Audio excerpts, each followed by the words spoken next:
टाटा के पास ऑलरेडी है, थोड़ा सा उसको वो लोग ब्रॉडन करेंगे और कुछ वेरिएंट्स में निकालेंगे। डिपेंड करता है कि कौन सी गाड़ी उनकी सीएनजी वेरिएंट में ज़्यादा बिकती है, शायद उसमें वो लोग और एक्सपैंड करेंगे। मारुति सुजुकी के भी प्रोडक्ट्स ऑलमोस्ट इंजीनियरिंग साइड से रेडी हैं, फाइनल स्टेजेस में हैं, और उसको लॉन्च करने से पहले प्राइसिंग क्या होनी चाहिए, कैसे कब लॉन्च करना है, ये सब तो देखिए कमर्शियल डिसीजन से तो कंपनीज लेंगी। परंतु यस, 3 कंपनीज जो हैं वो सीएनजी विद ऑटोमेटिक के बारे में काफ़ी सीरियस हैं, और तीनों कंपनी के ऑप्शंस आगे न पीछे, आज नहीं तो कल, थोड़ा लेट से थोड़ा जल्दी आ जाएंगे। टाटा ऑलरेडी है, मारुति सुजुकी और हुंडई।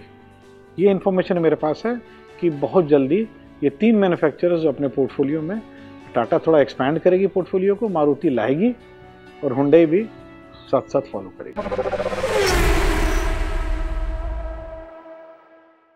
व्हाट्सएप में आपका बहुत बहुत स्वागत है। मैं हूं शक्ति प्रकाश। हमारे देश में सीएनजी बहुत सारी गाड़ियां हैं, इकोनॉमिकल भी हैं और पॉल्यूशन भी कम करती हैं, लेकिन हमारा रिसर्च कुछ बता रहा है, और क्या बता रहा है बातचीत करूंगा अपने ऑटो एक्सपर्ट अशोक प्रियदर्शी जी से। सर, जो आपकी टीम ने रिसर्च किया है उसमें जो सबसे इम्पॉर्टेंट बात सामने आई है कि सीएनजी गाड़ियां तो बहुत ज़्यादा है इंडिया में, लेकिन जो ऑटोमेटिक ट्रांसमिशन की अगर हम बात करते हैं तो वो उसकी संख्या बहुत ज़्यादा नहीं है। लोगों की उम्मीद जो है वो कुछ उस तरह से नहीं पूरा हो पा रही है। आप सीएनजी गाड़ी क्यों लेना चाहते हैं, या जो लोग लेते हैं वो क्यों लेते हैं, या लोग प्रेरित होते हैं क्यों सीएनजी लेने के लिए? जहाँ तक हम कमर्शियल गाड़ी की बात बोलते हैं तो कमर्शियल गाड़ी में तो मैंडेटरी हो गया, मैंडेट हो गया गवर्नमेंट की तरफ से कि सिटी के अंदर में जो कमर्शियल गाड़ियाँ चलेंगी वो बहुत सारे राज्यों में और बहुत सारे शहरों में वो सीएनजी की ही चलेगी। जैसे हमारे नेशनल कैपिटल को ले लीजिए, वहाँ पे भी ये है कि कोई भी कमर्शियल रजिस्टर्ड गाड़ी जो है वो चाहे कार्गो हो चाहे पैसेंजर हो, वो सीएनजी की ही होगी। तो उसके रीज़न है, वहाँ पे पोल्यूशन ज़्यादा प्राइम कंसर्न है। जो प्राइवेट यूज़र्स हैं वो भी तो सीएनजी गाड़ी लेते हैं। क्यों लेते हैं? सीएनजी लेते हैं तो 2-3 प्रॉब्लम्स भी होती हैं। बूट स्पेस, डिक्की स्पेस कम हो जाता है। ये बात एकदम सही है कि कुछ राज्यों में फिलिंग स्टेशंस, जो सीएनजी फिलिंग स्टेशंस हैं, वो ज़्यादा मात्रा में है, परंतु कुछ राज्यों में अभी भी इसकी संख्या बहुत ज़्यादा नहीं है। हाईवेज़ पे बहुत अच्छा इसका नेटवर्क नहीं है। तो हम गाड़ी खरीदते समय दाम भी ज़्यादा देते हैं, थोड़ा डिक्की स्पेस या बूट स्पेस या स्टोरेज स्पेस, लगेज स्पेस में कॉम्प्रोमाइज़ भी करते हैं, थोड़ा लाइन में लग के सीएनजी भी लेते हैं, सब कुछ करते हैं। क्यों करते हैं सीएनजी? क्यों इतना ये परेशानी या सो कॉल्ड ये एक्स्ट्रा एफर्ट क्यों लगाते हैं? क्योंकि जिन यूज़र्स या जिन ड्राइवर्स का गाड़ी का रन ज़्यादा है, उसमें सीएनजी एक चीपर ऑप्शन, एक बेटर ऑप्शन, एक नॉन पोल्यूटिंग ऑप्शन के रूप में है। इसीलिए लोग जो हैं वो सीएनजी का प्रचलन धीरे धीरे हमारे देश में काफ़ी बढ़ रहा है। बहुत सारे मैन्युफैक्चरर सीएनजी का ऑप्शन रखते ही नहीं थे, वो भी अपने पोर्टफोलियो में सीएनजी ऑप्शंस लाना स्टार्ट कर चुके हैं। शहर में जो है उसकी आवश्यकता और ज़्यादा हो जाती है, क्योंकि काफ़ी नेक टू नेक ट्रैफिक होता है, स्लो चलती है गाड़ी। 1 किलोमीटर में हो सकता है ड्राइवर को कई बार 15 बार 20 बार क्लच दबाना पड़ता है, इनकन्वीनियंस होता है। तो आपको नहीं लगता है शक्ति जी कि जो गाड़ी सीएनजी ले रहे हैं वो उनको इसलिए ले रहे हैं कि ज़्यादा चलाना है, और जब जो गाड़ी ज़्यादा चलेगी उसी में ना ज़्यादा कन्वीनियंस की आवश्यकता होनी चाहिए। बिल्कुल। तो ऑटोमेटिक, किसी भी तरह का ऑटोमेटिक हो जिसमें बार बार क्लच दबा के गियर चेंज नहीं करना पड़े, वो उसी गाड़ी में ना ज़्यादा सटीक है, ज़्यादा ज़रूरत है, जिस गाड़ी का रन बहुत ज़्यादा है।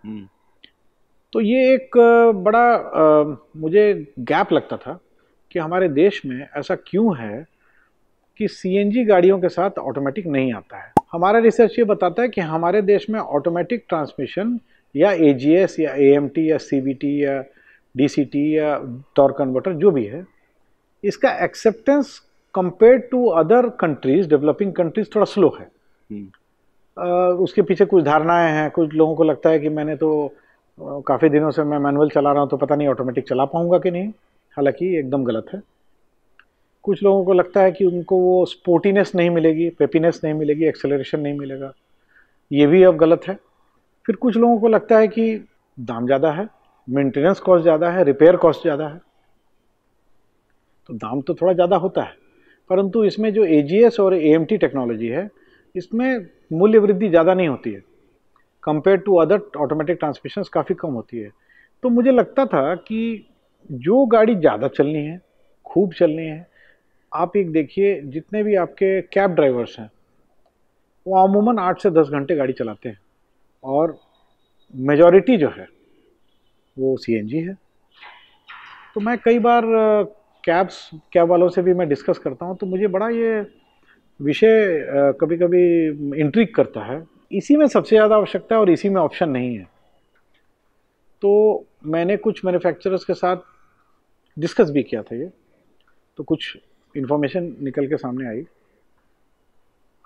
नॉर्मली हम अपने चैनल पे नाम नहीं लेते हैं, परंतु आज इस विषय को लेकर नाम लेता हूँ। टाटा पैसेंजर कार डिवीजन ने सबसे पहले हमारे देश में 2 वेरिएंट्स में, 2 मॉडल में CNG with auto gear shift लेके आए। काफ़ी बोल्ड स्टेप था, परंतु बहुत ज़्यादा उसमें उनके नंबर्स बहुत ज़्यादा नहीं बिके। इसका पीछे कारण ये 2 जो मैंने बताया आपको। अब CNG गाड़ी लेने जा रहे हैं तो पेट्रोल के बनिस्पत ऐसे ही थोड़ी महंगी हो गई, और प्लस उसके ऊपर में आपने ऑटोमेटिक का कॉस्ट लोड कर दिया, तो अल्टीमेटली कस्टमर जो है वो तो इकोनॉमी के लिए ले रहे हैं ना CNG।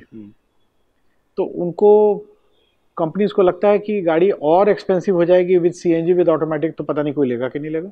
मारुति सुजुकी की जो CNG पोर्टफोलियो है वो सबसे स्ट्रांग है आज के समय में इंडिया में, और आप विश्वास करेंगे, मेरा अनुभव भी बोलता है कि इतने दिनों से मारुति सुजुकी CNG गाड़ियां बेच रही हैं।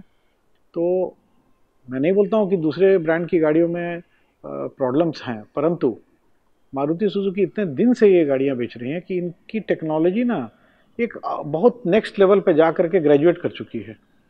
जितने भी प्रॉब्लम्स इनिशियली आए सबको रेक्टिफाई करते करते आज के समय में मैं ये दावे के साथ कह सकता हूँ कि हमारे देश में जो सबसे बड़ा कार मैन्युफैक्चरर है उसकी CNG गाड़ी जो है वो काफ़ी हद तक परफेक्ट हो चुकी है।